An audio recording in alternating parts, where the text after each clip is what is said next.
I'm Edward Warfield. I'm the publisher of Citybiz. I'm honored today to interview Jim Rogers, who's the CEO of HealthConnect Networks in Mission Broadband. Welcome, Jim. Thank you. You have an interesting career. You spent, I'd love you to hit a little bit of your background up to founding NETC. That's right. Back in 1995, I started my company, ProInfonet, as an independent telecommunications consulting firm with the goal of solving telecommunications problems for business, industry, and nonprofits. And so in 2007, you founded the nonprofit New England Telehealth Consortium. Can you tell us about the purpose of that nonprofit? The Federal Communications Commission came up with the Rural Healthcare Pilot Program, which was a program to give a jump start to the Rural Healthcare Program, a subsidy fund as part of the Universal Service Program. And you needed to be a nonprofit, so I created a nonprofit with some other folks.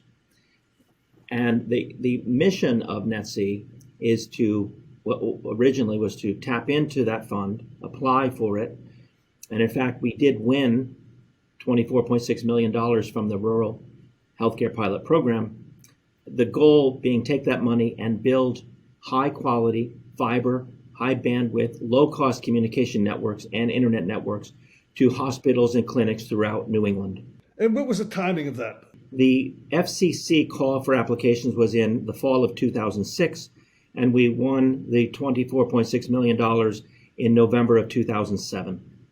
And out of that, so your vision for the HealthConnect networks, tell us about the vision, the start, the founding of that, and some of the key milestones associated with the company.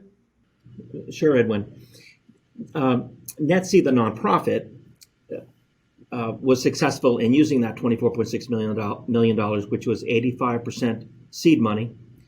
And it ultimately, and today, connects 320 hospitals and clinics in New England and provides over 75 gigabits of last mile connectivity.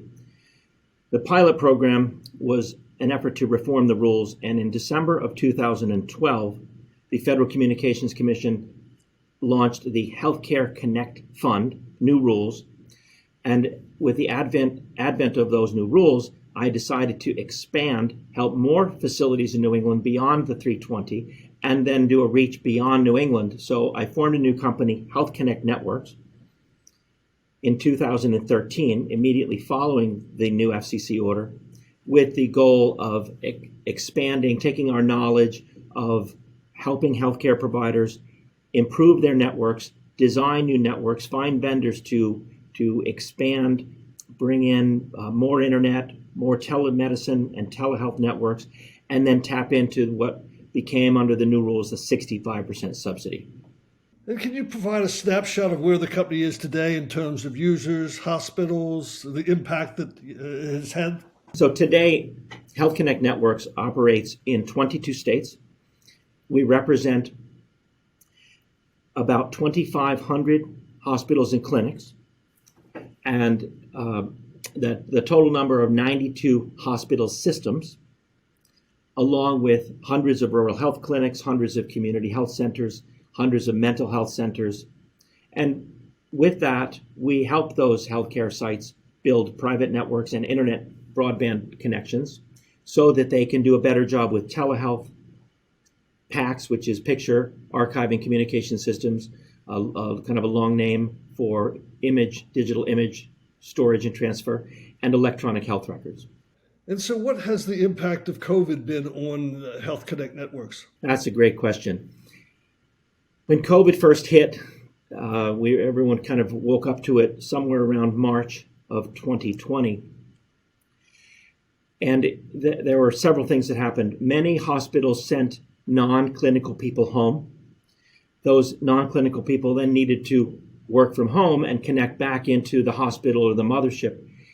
Hospitals overnight needed more internet connectivity so that they could accommodate hundreds and thousands more people connecting into their hospital systems. We as HealthConnect Networks helped, and we worked with many of those healthcare systems to expand very quickly their internet connectivity so that they could have enough bandwidth for home users, and we saw an explosion in telehealth or telemedicine. I'll give you one example, Edwin. One of the health systems we work with, Northern Light Health, they own 10 hospitals in Maine. In all of 2019, they performed 1,500 telehealth encounters. In April of 2020, due to COVID, they provided 36,000 telehealth encounters. Just exploded. And that's because people were all home and they still needed their health care. And if they needed health care that didn't involve something that could be done with telehealth, then healthcare systems all across the country moved to telehealth. And we were there to provide assistance in working with their vendors to get their faster, bigger circuits in, and we helped them to apply for additional federal money from the FCC. Yeah, so walk us through the process, of how your company's involved in telehealth. I mean, walk us through the mechanics of it. The mechanics of how we go to business, how we go to market. We find a healthcare system that is interested in more bandwidth and they need to lower their costs. And it's really a combined issue of more bandwidth, both private network bandwidth that connects a hospital systems, clinics and hospitals together, and then the need to expand telehealth, and then the need to lower costs. And we've developed software in-house to process that and to go through a fairly complicated application process with the FCC and their agency, USAC, Universal Service Administrative Company.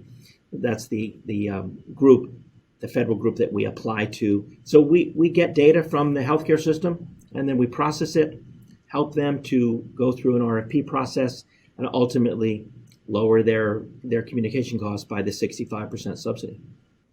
And you have another company called Mission Broadband. Where did the vision for that company, and how was that funded, and where is that today? For several years, Edwin, hospital executives and CEOs and CFOs and CIOs that we work with asked me to help them solve a problem in America where people did not have adequate internet or broadband at their homes.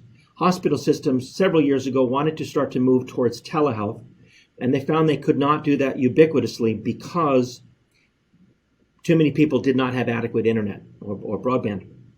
I use those words interchangeably.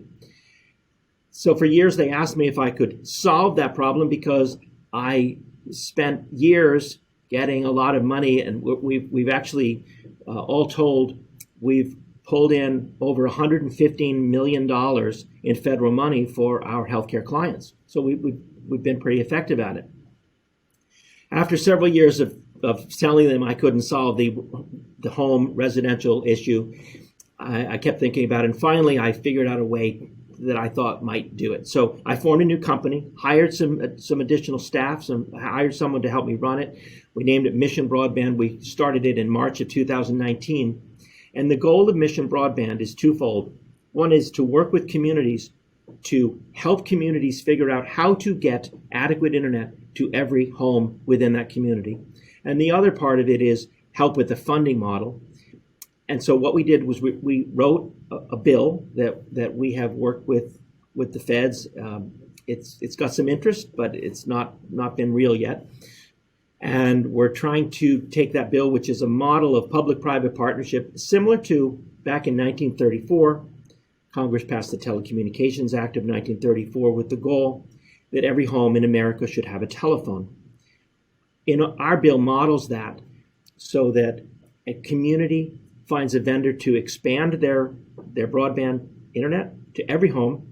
The community pays some of the costs. The vendor that's hired pays some of the costs, and the Fed makes up the difference, similar to the 1934 Act. So twofold, helping communities design, do a needs assessment, and ultimately build networks so that every home gets adequate internet, and also try to work with the feds to get federal money that would work in what we call a public-private partnership. So we know that the digital divide impacts rural areas, but how are cities and suburbs also impacted by broadband access? So back to my back to talking about COVID, with people, more and more people working from home, school-aged children having to take classroom instruction at home. It's still going on all across the country. Post-secondary classes are being offered and provided at home because of COVID, and a lot more telehealth. My example of a health system that did 1,500 telehealth consults a month going to 36,000. That everyone needs adequate broadband, or they need to be served. And what we've seen is that there are many urban centers, large cities, that have pockets, typically minority populations or lower income populations, where they do not have adequate internet. So this is a problem that affects our urban cities as well as rural. People tend to think that the lack of internet or adequate internet is just a rural problem. In fact, it affects every town and city in America, large and small. Yeah, I live right near Hopkins, and yeah, the digital divide is very apparent near Hopkins. Let's talk a little bit about rural healthcare. I mean, it's obviously been topical in terms of access. How are both of your companies impacting the challenges of rural healthcare? Well, we're trying to make a difference with networking between telehealth and PACS, picture archive communication systems, and electronic health records. The country has been moving towards really the digitization or digitizing healthcare. Health information is digital today, and digital networks need adequate networks. One of the things that I saw several years ago is, as rural areas had trouble attracting clinical specialists, and then they needed to rely on urban specialists. It's very true in rural areas where the doctors who work with stroke patients, the experts are in urban cities, but the rural areas need access to that. So they use telehealth to bring it together. Telehealth needs good networks to make it work. So we do a lot of work in trying to connect with high-speed networks, urban healthcare centers with rural centers, so that the clinical expertise can get to remotely through networks to the rural patient, to the rural hospital, the rural clinic, and health records as well, and PACS images tend to be stored in large urban systems.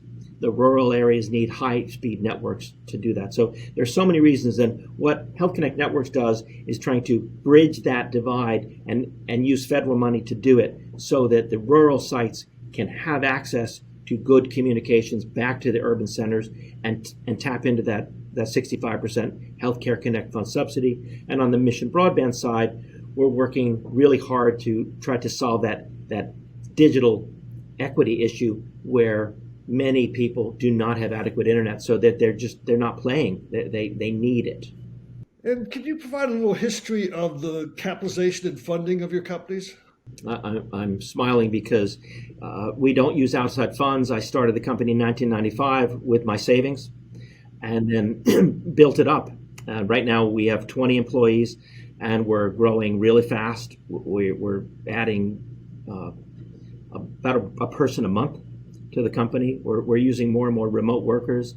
HealthConnect Networks is expanding. As I said, we're in 22 states. And Mission Broadband, our initial focus is New England, but we're growing beyond that as well. But we have projects right now throughout New England, where we're helping communities to get internet to every home. So the capitalization is really just from myself and the growth over 25 years of being in business. When I get money, when we have a profitable year, I pour it back into the company to grow. So every year we just do a little bit better. I was telling someone this morning that we've had year after year growth, and we've made payroll every month for 25 years. So I just have a philosophy of pouring our profits back into the company to grow, to deal with these visions, to meet these visions. And so, what are the growth plans for both Health Connect Networks and Mission Broadband? Well, when we set out to build HealthConnect networks in 2013, our goal was to service and support 5,000 hospitals and clinics. Today, we're about 2,500. We've got about 200 in the pipeline, so before long, it'll probably be about 2,700. We built our own databases and software because what we do is so unique in working with these applications and working with the hospitals to design their networks, go through an RFP process, and then tap into the federal money. So we designed our databases and our software to scale to 5,000. So we're halfway there, and we have still trying to grow that business, and it's doing well. Mission Broadband, our goal is to help every American, and I envision that we would grow to a point where we're helping towns in every state throughout the country. So we have big growth plans there as well. Well, Jim, thanks for sharing your vision for both your companies. It's an exciting venture, and we wish you the best of luck. Thank you, Edwin. I really appreciate this opportunity to share with you.